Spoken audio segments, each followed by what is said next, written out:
কবে আসছেন? আসসালামু আলাইকুম। শফিক ভাইয়ের সাথে আছি, ঠান্ডাটা নিয়ে একটা ভিডিও বানাচ্ছিলাম। বীরগঞ্জ যাবেন? রাস্তাঘাট নিয়েই চলে আমার।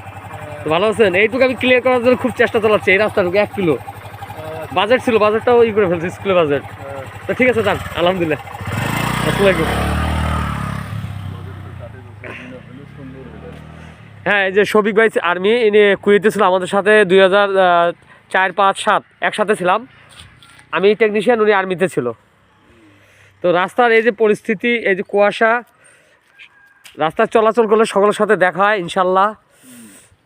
অনেক ঠান্ডা পড়ছে আজকে, রাস্তা ভিজে গেছে। এগুলো একটা কাজে কুয়াশার কারণে বৃষ্টি টপটো, রাস্তার পানি প্রচুর পরিমাণ।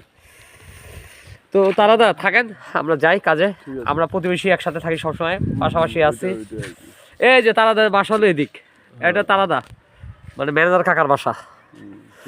আর এটা নমলু কাকার বাড়ি স্থানীয়, এটা হচ্ছে মোসলাম দেওয়ানির বাড়ি, মানে রশিদ খানের বাড়ি, দেওয়ানি সাহেব। ওটা মৌলভী বাড়ি, ও ওটা তো মৌলভী বাড়ি আছে আর একটা স্থানীয় কিছু নাম থাকেই। মৌলভী বাড়ি, নমলু কাকার বাড়ি, আর এখানে ম্যানেজার কাকা হিরাম আলী, ওইখানে দেওয়ানি কাকা আমার বাবা আব্দুর রশিদ খান, আর এখানে নমলু কাকা সুজুদ্দিন, এখন বর্তমানে সাজান আর্মি। আমরাই স্থানীয় এখানকার, আলহামদুলিল্লাহ।